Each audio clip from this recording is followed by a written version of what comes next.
Selamat malam Bapak dosen, selamat malam teman-teman semua. Pada kesempatan kali ini saya akan mempresentasikan hasil analisis strategi pemasaran dalam menghadapi studi kasus PT Vivo, Cuanjek, dan observasi Alfamart vs Indomart. Sebelum itu perkenalkan dulu diri saya. Nama saya Salviartika Sari dengan NIM 64241863. Baik, langsung masuk ke materinya. Yang pertama itu ada studi kasus strategi pemasaran PT Vivo. Yang pertama yaitu ada strategi penentuan harga. Strategi penetapan biaya yang diterapkan oleh PT Vivo itu mencakup harga bersaing serta harga yang berorientasi pada nilai. Itu terlihat jelas melalui kebijakan penentuan harga yang sesuai dengan kualitas produk. Nah, pernyataan dari toko mengenai harga Vivo yang tertera itu lebih kompetitif dan bahkan lebih rendah daripada merek-merek besar dengan spesifikasi serupa yang semakin menunjukkan bahwa pendekatan harga Vivo itu bertujuan untuk meningkatkan posisi kompetitif di pasar tanpa mengorbankan kualitas produk. Nah, adapun alasan logisnya, yaitu strategi penetapan harga yang tetap bersaing namun tetap mencerminkan kualitas produk itu dinilai tepat karena pada akhirnya kenyataannya konsumen itu sangat mempertimbangkan faktor harga saat membeli smartphone.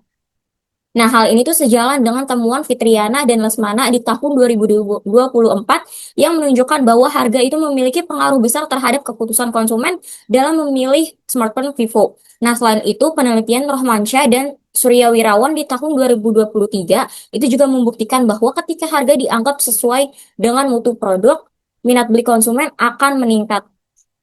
Nah, tidak hanya itu, kemudahan dalam sistem pembayaran juga turut memengaruhi keputusan pembelian, sebagaimana itu dibuktikan dalam penelitian Hidayat dan Sari di tahun 2021. Oleh karena itu, strategi harga yang fleksibel dan menyesuaikan kondisi konsumen secara logis itu membantu perusahaan dalam memperluas jangkauan pasar. Lanjut, adapun di sini strategi memenangkan pasar kompetitif. Nah, adapun di sini produk-produknya yang pertama itu ada produk Samsung dengan fitur penghargaan untuk ponsel pintar. Samsung juga diberikan oleh para ahli teknologi yang menekankan kelebihan pada kualitas layar, kemampuan kamera dan desain yang kreatif. Adapun teknologi layarnya yaitu AMOLED dan Dynamic AMOLED, yaitu menawarkan pengalaman visual yang sangat jelas. Nah, sementara fungsi kameranya itu seperti mode malam. Nah, untuk harga, biasanya konsumen itu sering kali menjadikan harga sebagai tolak ukur untuk menilai kualitas dan nilai suatu barang. Nah, harga yang dirasakan itu sesuai dengan manfaat, terjangkau, dan bersaing dengan produk sejenis lain itu dapat mengaruhi keputusan konsumen untuk membeli barang tersebut. Nah, adapun ada kesadaran mereknya, yaitu produk Samsung itu telah membangun reputasi yang solid sehingga berpengaruh akan kesadaran mereknya. Terlebih para konsumen itu lebih memilih produk yang dikenal dan lebih terpercaya ketimbang produk-produk lain yang belum kita kenal dan tidak dapat kita percayakan. Nah, sampai saat ini produk Samsung itu menjadi produk utama ketimbang produk-produk lainnya. Next, ada produk Poco. Nah, dalam fiturnya yaitu produk smartphone Poco dilihat dari sisi kualitas produk menggambar smartphone Poco itu memiliki fitur yang lengkap. Nah, smartphone Poco juga memiliki sistem operasi yang baik dan memiliki desain yang menarik. Nah, Poco juga memiliki daya baterai yang kuat serta dapat diandalkan dalam berbagai aktivitas. Adapun di sini harganya, biasanya produk smartphone Poco itu dilihat dari persepsi harga, menggambarkan harga smartphone Poco terjangkau. Nah, harga smartphone Poco itu sesuai dengan kualitas yang ditawarkan. Poco juga sesuai dengan manfaat yang ditawarkan, terlebih harganya juga sangat murah dibandingkan dengan pesaing-pesaing lainnya atau produk-produk lainnya. Adapun kesadaran mereknya yaitu variabel keputusan pembelian memperoleh skor rata-rata 3.742 dengan selang kepercayaan 95% yang memiliki interval 3.609 sampai 3.878. Nah, dalam penelitian tersebut, uh, bahwa produk smartphone Poco itu dilihat dari keputusan pembelian yang menggambarkan bahwa lebih memilih membeli smartphone Poco daripada merek lain. Adapun produk lain seperti Realme, yaitu dengan fitur menarik seperti inovasi, produk terbaru, fitur kamera, kecepatan dalam menjalankan aplikasi dan performa, serta kinerja produk yang ditunjukkan untuk menarik minat beli kalangan remaja Indonesia terhadap produk-produk Realme tersebut. Nah, untuk harga, biasanya Realme itu terkenal lebih murah dibandingkan merek-merek lainnya. Realme juga memiliki harga yang sangat terjangkau dan sering mengadakan adanya potongan di waktu tertentu. Nah, untuk kesadaran mereknya, saat ini Realme menjadi salah satu pilihan terbaik di kalangan masyarakat karena sangat menarik untuk dimiliki dan memiliki banyak tipe atau varian produknya. Nah, selanjutnya ada produk Xiaomi. Untuk fiturnya, Xiaomi itu memiliki fitur yang sangat bagus serta kualitas produknya yang tidak dapat dibandingkan dengan yang lain. Nah, salah satu butir pernyataan itu memiliki nilai tertinggi daripada indikator fitur, yaitu smartphone Xiaomi mudah untuk dioperasikan ketimbang produk-produk lainnya. Untuk harga, Xiaomi terdapat beberapa keunikan seperti dapat digunakan untuk remote dan harga yang terjangkau. Nah, salah satu ini butir pernyataan yang memiliki nilai tertinggi terkait keunikan merek, yaitu smartphone Xiaomi memiliki spesifikasi tinggi dengan harga yang sangat terjangkau dibandingkan produk-produk lainnya.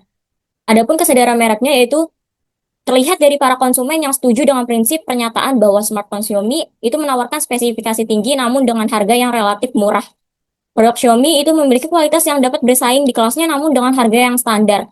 Karena hal itulah menjadi salah satu konsumen membeli produk Xiaomi ketimbang produk-produk lainnya.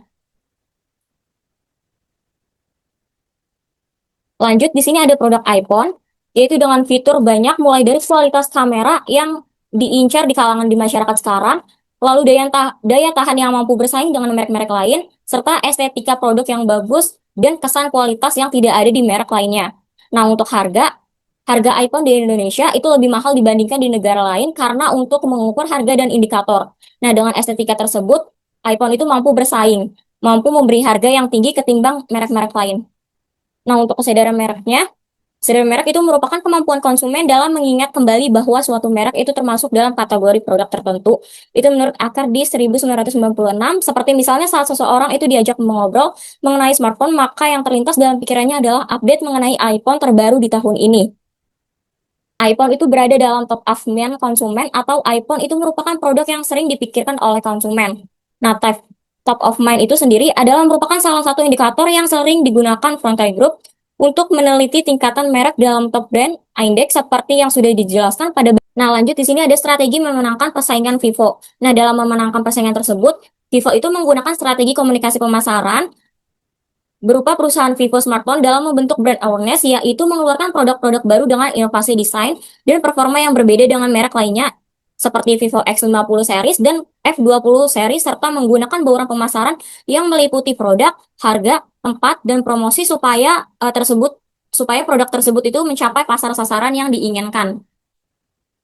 Nah, lanjut, ada pun studi kasus lainnya yaitu strategi bisnis transformasi online atau cuanjek. Nah, yang pertama itu ada analisis SWOT cuanjek. Yang pertama ada strength atau kekuatan. Nah, cuanjek ini tuh memiliki kesempatan untuk menciptakan struktur biaya yang lebih hemat karena tidak terikat oleh ekosistem besar seperti Gojek dan Grab. Nah, hal ini tuh memberikan keleluasan dalam menetapkan insentif bagi mitra dan tarif lainnya. Adapun di sini weakness atau kelemahan. Nah, salah satu kelemahan signifikan cuanjek itu adalah rendahnya tingkat pengenalan merek, keterbatasan dalam jaringan mitra pengemudi, serta kurangnya kepercayaan dari para konsumen. Nah, adapun opportunity atau peluangnya. Nah, masih terdapat segmen pasar di kota-kota Tier 2 atau 3 yang tidak sepenuhnya dimanfaatkan oleh Gojek dan Grab. Nah, selain itu, ketidakpuasan para mitra pengemudi terhadap model potongan di platform itu besar membuka peluang untuk merekrut mitra dengan sistem yang lebih adil ketimbang Gojek dan Grab. Lanjut ada threat atau ancaman. Ancaman yang paling signifikan itu berasal dari kekuatan dominasi ekosistem Gojek dan Grab. Lalu kompetisi harga yang ketat serta dampak jaringan yang kuat. Lanjut ada pun perbandingan SWOT. Yang pertama, cuanjek, itu strength-nya adalah struktur biaya bersifat lebih luas, tingkat komisi dapat diturunkan dan mudah disesuaikan dengan permintaan setempat. Sedangkan Gojek itu memiliki kekuatan yang sangat besar, ekosistem aplikasi super atau angkutan pangan, serta pembayaran. Nah, kalau Grab itu skala wilayah Asia Tenggara, teknologi yang telah mapan, dan sistem pengelolaan pengemudi yang solid. Lanjut ada weakness, di Cuanjik itu kesadaran mereknya masih rendah, jumlah pengemudi terbatas, dan kepercayaan dari konsumen itu belum terbangun seperti Gojek dan Grab. Nah, kalau Gojek biaya operasionalnya itu tinggi, serta ketergantungan pada subsidi dan sistem yang kompleks ketimbang Cuanjik dan Grab. Selain itu, kalau Grab ketergantungan pada promosi, keleluasan dalam kebijakan lokal lebih minim ketimbang Cuanjik dan Gojek.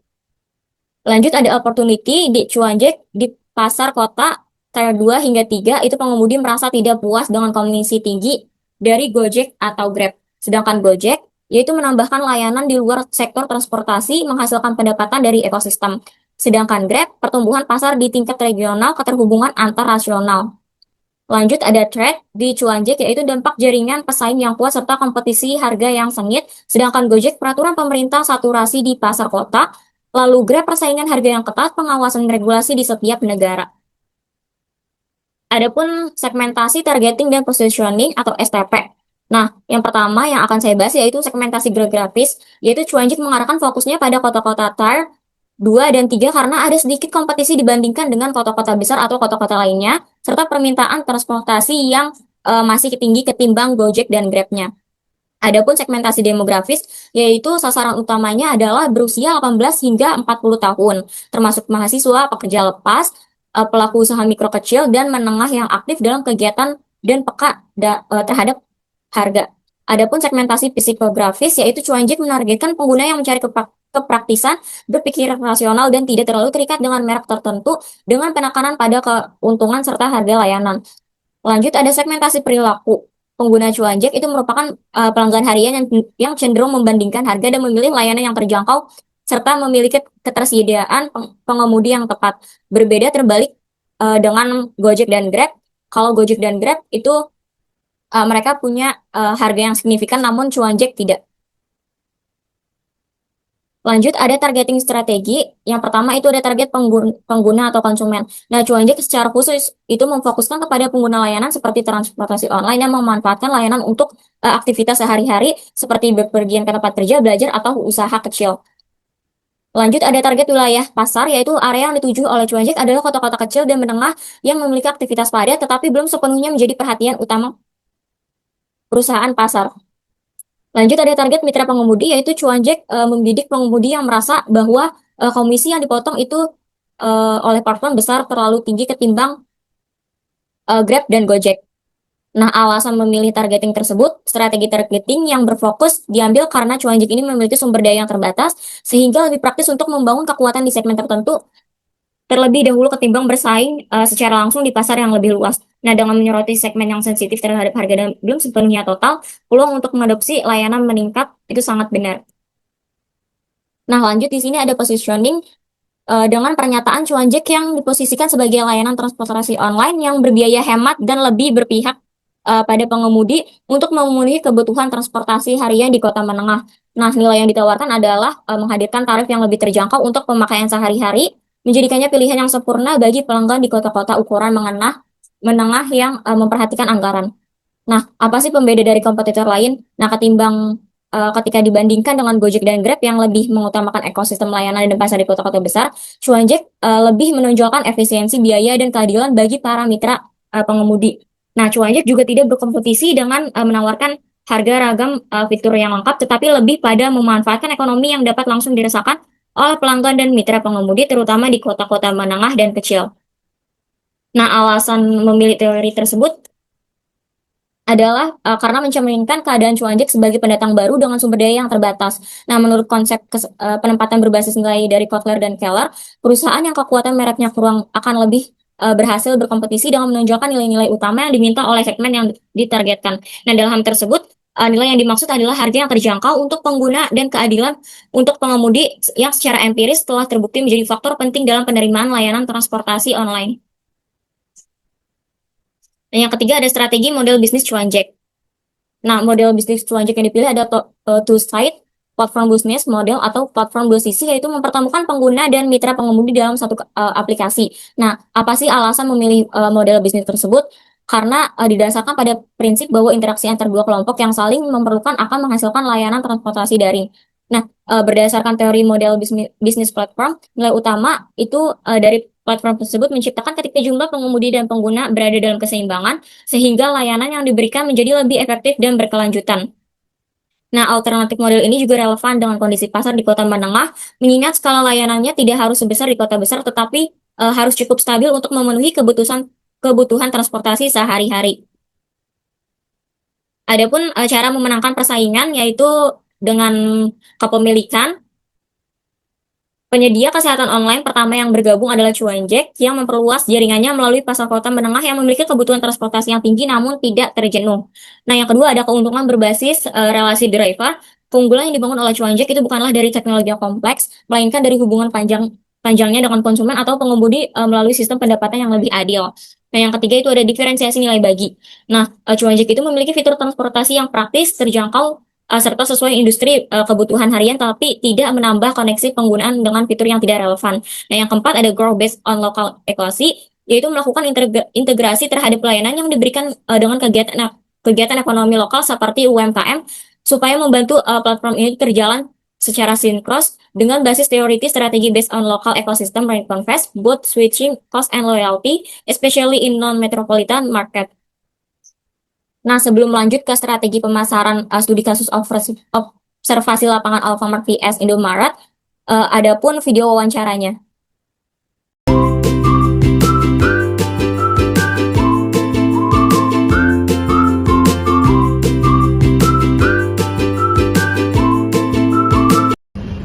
Selamat siang, Kak. Perkenalkan, saya Safari Kasari dari Universitas Bina Sarana Informatika. Izin mewawancarai untuk tugas keperluan saya. Sebelumnya, perkenalkan kakak ini siapa ya namanya? Saya Hanisa Fana dari Kasir Alfamart. Baik, izin langsung masuk ke pertanyaan ya kak. Yang pertama, itu ada menurut Anda kelebihan apa sih yang dirasakan konsumen ketika berbelanja di Alfamart? Kelebihannya, karena kan kita di Alfamart itu ada sistem yang namanya member ya. Kalau pakai member itu kita bisa dapat poin dan itu bisa untuk potongan belanjaan customer yang menurut aku itu adalah kelebihannya. Karena dia bisa mendapatkan barang dengan hanya menukarkan poin aja. Jadi seperti mendapatkan barang gratis. Baik, lanjut ke pertanyaan selanjutnya. Itu ada produk atau kategori barang apa yang paling diminati pelanggan? Kalau yang diminati pelanggan, kita kan ada periode, per periodenya itu promo-promo seperti ada sejagat atau ada serba gratis yang item-itemnya itu banyak, itu rata-rata diminati oleh pelanggan karena harganya jauh lebih murah dibanding harga aslinya. Oke, baik. Selanjutnya, program promosi apa sih yang paling menarik yang diminati oleh konsumen? Di kita tuh ada sistem namanya produk spesial mingguan ya. Jadi setiap minggunya kita tuh ada produk-produk terkhusus yang paling dinanti-nanti sama customer konsumen di sini. Setiap minggunya kita berubah-ubah karena kalau produk spesial mingguan itu kita potongannya jauh lebih besar. Baik, terima kasih ya kakak atas waktunya, maaf mengganggu. Iya. Selamat siang, saya Sofia Kasari dari Universitas Bina Sarana Informatika. Sebelumnya perkenalkan kakaknya dulu, namanya siapa? Baik, izin langsung masuk ke pertanyaan ya kak. Yang pertama, itu ada produk atau kategori barang apa yang paling diminati pelanggan di Indomaret? Paling untuk barangkali jadi kebutuhan rumah tangga, terus kami bikin minyak kanan sini banyak pedagang. Oke, berarti barang-barang rumah tangga kali ya. Oke, lanjut, menurut kakaknya kelebihan apa sih yang dirasakan konsumen ketika belanja di Indomaret? Nyaman dan juga pelayanannya bagus. Berarti pelayanan di sini ramah-ramah ya? Iya. Baik, selanjutnya program promosi apa sih yang paling menarik yang diminati oleh konsumen untuk belanja di Indomaret? Diminati ya kayak promo aja, kayak promo harian, mingguan, belanja paket. Oke, baik, terima kasih ya kak untuk wawancaranya. Semoga ini bermanfaat bagi tugas saya. Terima kasih kak. Selamat malam kakak, perkenalkan saya Sofia Kasari dari Universitas Bina Sarana Informatika. Izin wawancara kakak ya. Baik, ya. Kalau boleh tahu, perkenalkan kita ini teman siapa ya? Nama saya Hana. Baik, izin masuk ke wawancara ya kak. Baik, yang pertama, berapa sering Anda berbelanja di Indomaret? Kurang lebih seminggu 3 kali ya, karena banyak banget kebutuhan dan juga lokasinya dekat dari rumah. Baik, lanjut, produk apa sih yang paling sering yang ada di Indomaret? Ya semacam gift ya seperti ini, minuman-minuman yang lain. Lanjut kak, bagaimana sih Anda menilai pelayanan staf atau karyawan di toko Indomaret ini? Ya kurang lebih sangat baik dalam melayani ya, ramah juga, dan juga barangnya juga nggak ada yang expired. Kalau misalnya ada yang expired juga, kalau misalnya kita komplain pasti stafnya juga melayani. Oh gitu, jadi nanti kalau misalnya ada barang yang tidak sesuai dengan kakak yang mau, nanti kakak bisa komplain ya? Iya. Lanjut ya kak, apa yang Anda akan lakukan untuk merekomendasi Indomaret kepada orang lain? Itu kenapa? Yang pertama saya kan merekomendasikan Indomaret ini karena ya karena kualitasnya yang bagus, manfaatnya, termasuk barang-barangnya juga yang kalau ada promo misal, itu bakal rekomendasiin gitu. Baik, terima kasih ya kak. Semoga wawancara ini dapat Ya, Perkenalkan, saya Sasha Sari dari Universitas Pemasaran Indonesia. Sebelumnya pertanyaan dengan siapa ya? saya Laila. Baik, izin wawancara ya Kak untuk Boleh. saya. Yang pertama, seberapa sering Anda berbelanja di Alfamart? Cukup sering sih belanja di Alfamart, bisa seminggu 2 sampai 3 kali. Jadi sering ya karena dapat dari rumah juga. Iya, betul. Lanjut ya Kak, produk apa sih yang paling sering Anda beli di Alfamart itu? Yang sering sih pastinya kayak skincare atau enggak kayak cemil-cemilan gini, kopi. Gen Z banget ya Kak. Oke lanjut, bagaimana Anda menilai pelayanan staf atau karyawan di toko Alfamart? Untuk penilaian pelayanan atau staffnya sih ramah-ramah sih, kurang lebih ramah-ramah. Terus pada kalau kita kebingungan cari barang apa, sama dia dituntun kasih tahu barangnya di sini kan gitu. Lanjut ya Kak, apakah Anda akan merekomendasikan Alfamart itu pada orang lain? Kalau itu pasti saya akan merekomendasikan sih, terutama ke teman-teman juga, ke keluarga juga pada sering belanja di Alfamart. Baik Kak, terima kasih ya Kak untuk wawancaranya. Semoga ini bisa membantu saya untuk menyelesaikan tugas wawancara. Terima kasih. Baik, adapun keunggulan dan kelemahan dari masing-masing tokonya. Yang pertama itu Alfamart, keunggulannya adalah adanya member untuk potongan harga berbelanja untuk memudahkan para konsumen. Nah, yang kedua itu ada promosi bundle buy one get one, dan yang ketiga ada diskon di waktu-waktu tertentu. Nah, untuk kelemahannya yaitu kurangnya strategi pendekatan antara karyawan dan pembeli sehingga kurangnya promosi marketing pada Alfamart. Nah, yang kedua itu stoknya terbatas jika ada promo besar-besaran. Nah, sedangkan Indomaret keunggulannya yaitu pelayanan dari karyawannya itu ramah dan cekatan sehingga para konsumen terpancing untuk membeli barang-barang promo. Dan yang kedua itu ada para konsumen. Dan yang ketiga adanya member untuk mempermudah dan potongan harga. Sedangkan kelemahannya itu ada di harga promosi yang kadang tidak sesuai serta kurangnya marketing promosi. Nah, adapun strategi menarik konsumen pada Alfamart yaitu marketing promo seperti sejagat atau serba gratis untuk menarik pelanggan dan meningkatkan pelayanan untuk para konsumen. Nah, sedangkan Indomaret yaitu kebutuhan rumah tangga bisa dibeli dari rumah melalui delivery atau pesan online. Next, yaitu ada marketing promosi-promosi yang menarik untuk para konsumen. Adapun persepsi konsumen terhadap kedua toko, dalam Alfamart promosi di sini itu jauh lebih banyak dan menarik bagi konsumen ketimbang Indomaret. Nah, berbanding terbalik dengan Indomaret, barang-barang di Indomaret itu selalu tersedia dan layanan digitalnya pun selalu unggul. Nah, adapun kesimpulan observasi yaitu strategi head to head. Nah, menurut teori hoteling, lokasi yang ideal dan mudah diakses itu menjadi elemen krusial dalam pilihan konsumen yang untuk berbelanja, apalagi di era lifestyle yang serba cepat dan mobilitas tinggi. Nah, dalam persaingan langsung antara Alfamart dan Indomaret, pemilihan titik lokasi yang berdekatan adalah strategi yang dapat dijelaskan melalui teori hoteling yang menunjukkan bahwa bisnis produk tersebut itu memilih tempat yang bersebelahan untuk merebut pasar yang sama. Nah, kedekatan ini tuh diupayakan untuk menghilangkan keunggulan jarak dari pesaing sehingga konsumen bisa memilih toko yang paling mudah untuk dijangkau tanpa harus berpindah tempat yang lebih jauh. Nah, adapun teori pemasaran lokasinya yaitu Alfamart dan Indomaret itu merupakan minimarket yang paling mudah dijumpai. Lokasi kedua gerai itu selalu berdampingan meskipun keduanya itu menawarkan produk yang relatif serupa dan sering mengadakan promo-promo tertentu. Nah, keduanya itu menerapkan ide yang sama dengan memanfaatkan konsep dari teori lokasi industri dalam operasional mereka.